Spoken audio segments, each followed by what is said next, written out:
You're listening to part 2 of a Barefoot Lawyer Reports podcast, in which Bob Fu, founder and president of China Aid, explains how he helped Chen Guangcheng escape from communist China to the United States. To listen to part 1, please check the link in the description. So that's the situation, and it came very close to Guangcheng being returned to the Chinese Communist Party. Yeah. But what broke the stalemate, Bob? You were involved in it. What happened in the Congress that you were involved in that really broke the stalemate and made sure he would get out? Yes, after Guangcheng was persuaded, quote, that word, from, basically walking out of the U.S. embassy from his refuge over there, and with the absolute security protection in the embassy. Yep. And then under that deal, right, he was supposed to, go to the hospital, do a medical check, then he's supposed to be free and sent to any chosen, good universities in Shanghai and Tianjin. Who would believe, trust the Communist Party would fulfill that? Nobody. At least from my experience, I said, that must be a good trick. And the same night, thank God I was able to get hold of Guangcheng. And Guangcheng was telling me, said, no, my 2 children were crying. They're starving them. They're not even giving them food. All the U.S. diplomats, who were promised to stay there were forced to leave, and the whole hospital became a prison for him. So that was the time I just called Congressman Smith.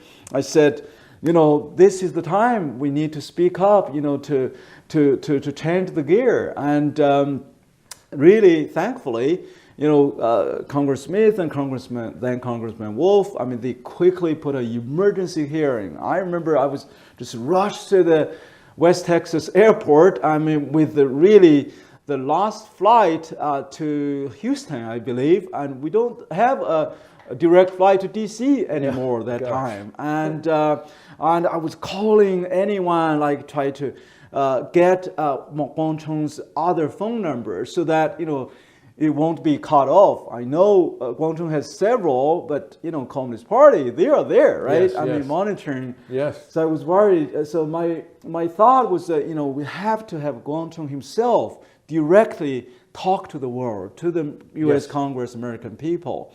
So by the time I got there, and before I got there, former NPR Beijing reporter Robert Gifford. He was the one, at that time, I think he started working for Newsweek. He basically gave me another phone number for me to prepare. And guess what? During the congressional hearing, the first half, my staff kept calling. No success. I said, oh, that's so bad. And so the chair have to call a recess and basically said, oh, can we do it again? So I went outside the hall of the hearing room, and guess what? I called through. I said, it was midnight. I said, Guangcheng, can you talk? He said, yes, I'm ready. And so we went on behind the doors. Congressman Wolf, I remember, still tried to verify it's Guangcheng's own will, right? Knowing the risk that the Congress would allow him to testify. Right, because it was great risk that he was. Yeah. Because anything could have happened to him. So the people listening again. So just to sum that up, is that people in Congress who supported freeing Guangcheng convened a special hearing, and Bob Fu got Guangcheng on the phone, and Guangcheng testified over the phone to a congressional hearing. Yes, it must be my first iPhone. So that iPhone became a symbol. I was basically used the iPhone, translate for Guangcheng right next to the chairman's, the hearings. The chair actually. Congress Smith was censored almost for asking witness. That's true. Against the rules, and so Chris Smith said, who cares about that? We have the life of Guangcheng at stake. Yeah. So that was kind of the moment, I think, really pivotal moment for the victory of freedom for Guangcheng's the key family. thing. Well, tell us about, from your side, what was it like when you were in the embassy and then they kind of struck this deal and sent you to the hospital. What were you thinking about between then and the time you testified over the phone? Yeah, that is a long story, but I just when we just come in there, all the officials in the embassy, they're so excited who know about this and try to find a different way to support me. Even I remember a detail, when my 3 bones broke in my foot, right? But we can't go to hospital. So they asked the doctor to come my room to see me. And he said, oh, maybe 2 or 3 bones broken. Another official said, how we can know the detail? He said, we don't have the way to know the detail because we don't have the X-ray. X-ray, yeah. The official said, okay, can we use the X-ray in the gate? When some people come in the embassy, have to check, right? I see, yeah. Yeah, and the doctor said, no, if we only care the first time, we can use that. And another official said, okay, we can buy a new one. Oh, the doctor, what? Yeah. Then the official said, no problem, because our Congress very, very, support him. So that's a detail. And after 27 in Chinese time night, Obama have an important meeting. A lot of people, they sit together in the White House. Yeah, later they have a decision said, we can't let the human rights to destroy the relationship between U.S. and the Communist Party. Yeah. We have to resolve this problem in 24 or 36 hours. The meaning is, at that time, I have to go. Yes. I have to left. You have to go back to the CCP. Yes. So later they give me a pressure more and more, ask me left and left, that. Okay, that's a long story. Before they said, okay, when you come to the hospital, you leave this room. We will leave next door. So later. So the U.S. Embassy, the official promised that they would be next door to you, so you would be protected. Yes. And when we came there, a lot of media come to surround the hospital. The Communist Party ordered a lot of police surround the hospital and ordered more than 400 people wear different clothes and in the hospital. Oh, you can see, I don't understand. Wear different clothes. The plain clothes police. So they look like doctors. Look like nurses. medical staff. Maybe something. Maybe they wear the doctor's clothes. Maybe they. Secret police. Maybe they wear the normal people looks like the seeker. But that's not true. That they work for the company. Yep. So and when we come in the room, I can't find any officials from embassy. Then I call them. On the cell phone. I call them. No one answer.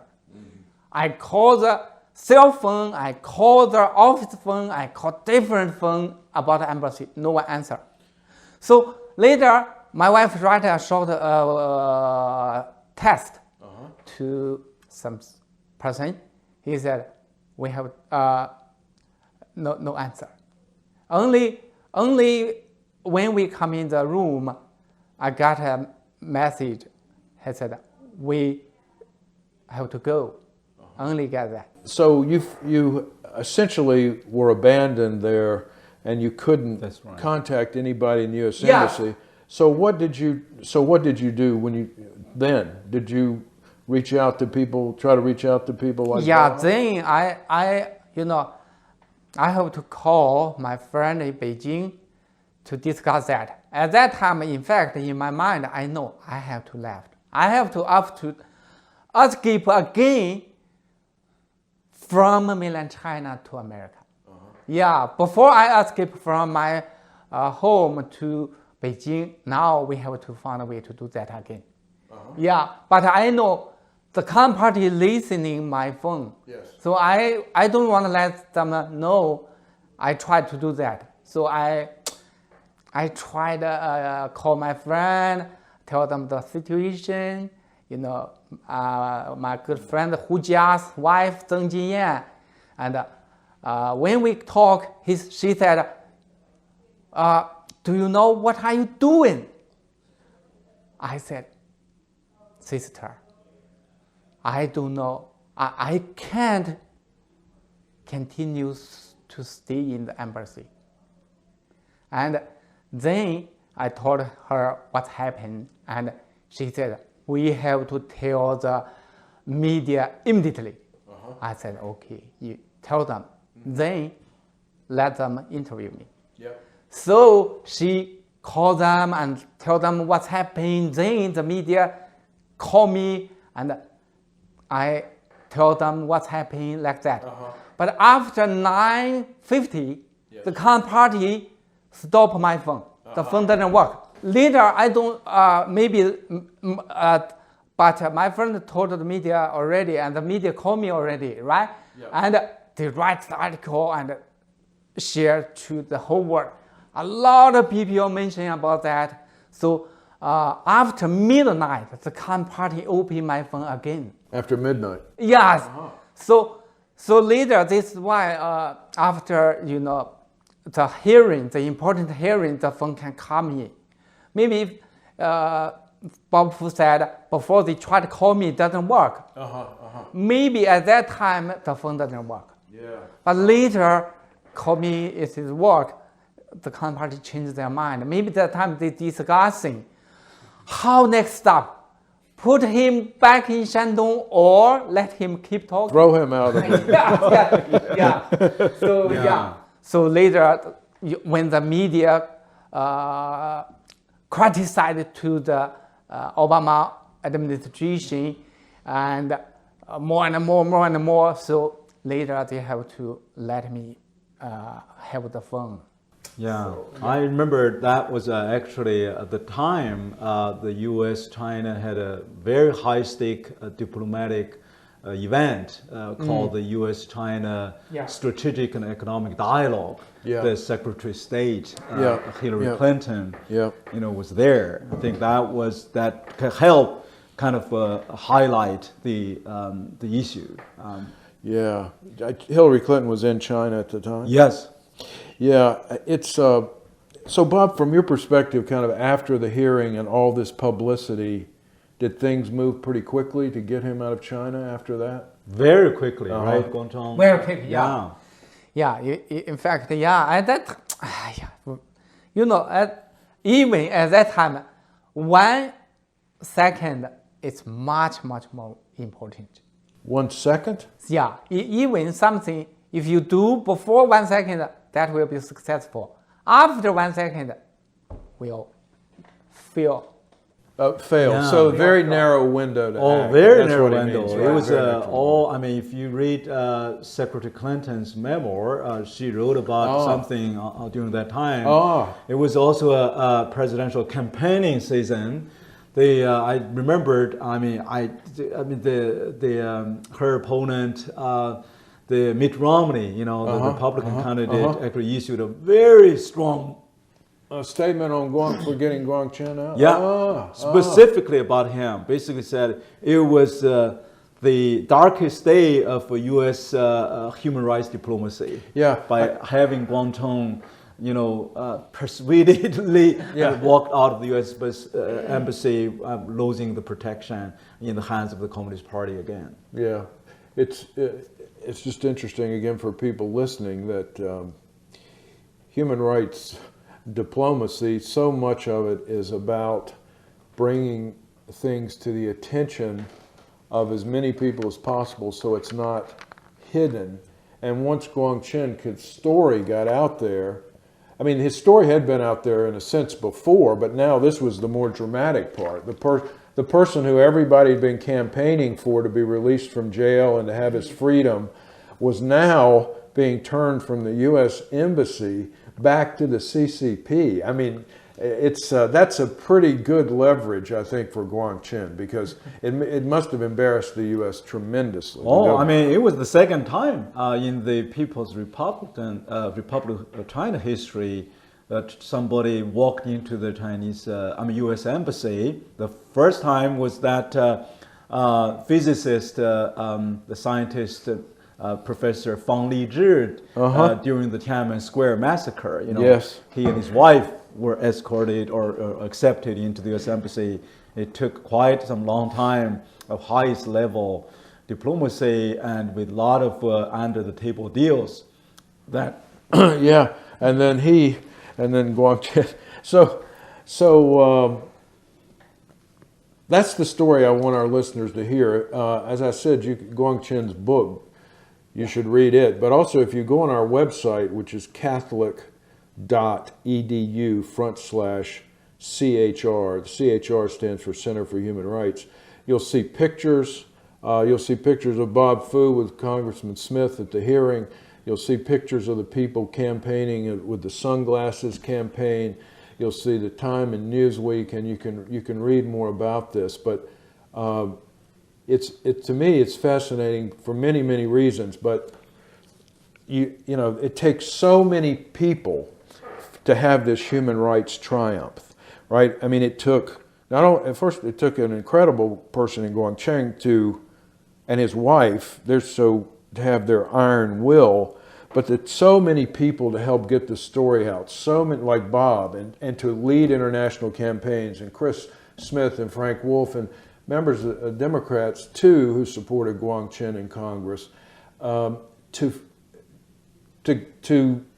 get him out of prison and get him out of jail. So it's